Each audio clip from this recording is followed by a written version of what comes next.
space!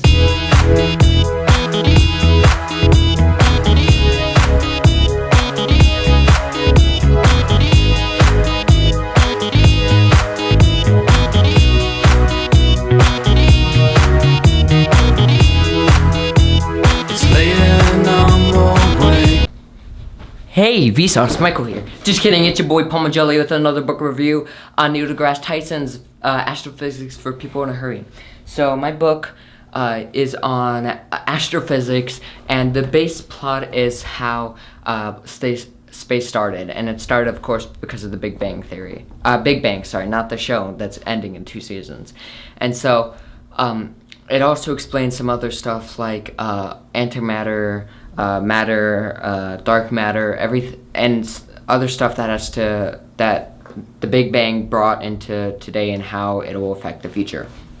So I will also be explaining some new words you might that are in this book that you might know, some literary devices that are in this book, and another site that I looked at and their review. And so some literary devices that are in this book are like setting, the time and place of an action in a story. This book takes place in space, of course. Tone, the attitude of a writer towards a subject or an audience. The tone of this book is that the narrator, Neil deGrasse Tyson, is explaining astrophysics. So it's an explanative attitude. Epigraph is the last one. It is in the form of a poem, quotation, or sentence, usually placed at the beginning of a document or a simple piece, having a few sentences but which belongs to another writer. So, like in chapters 1, 9, and 12, there are quotes from plays and people at the very beginning of the chapter. Like in 9, there's a quote from the play Hamlet.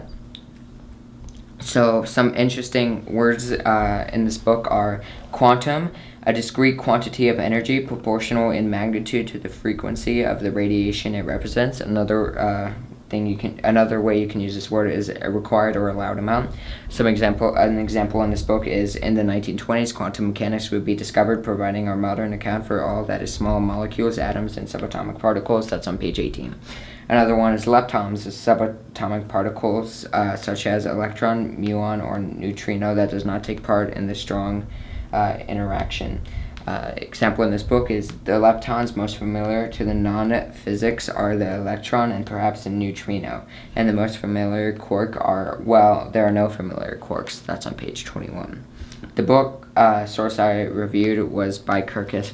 They said that Neil deGrasse Tyson is such a intelligent man, especially in the field of space and astrophysics, and how all of his things, like his shows and other books, came together in one book, and how this book is so easy to read, and how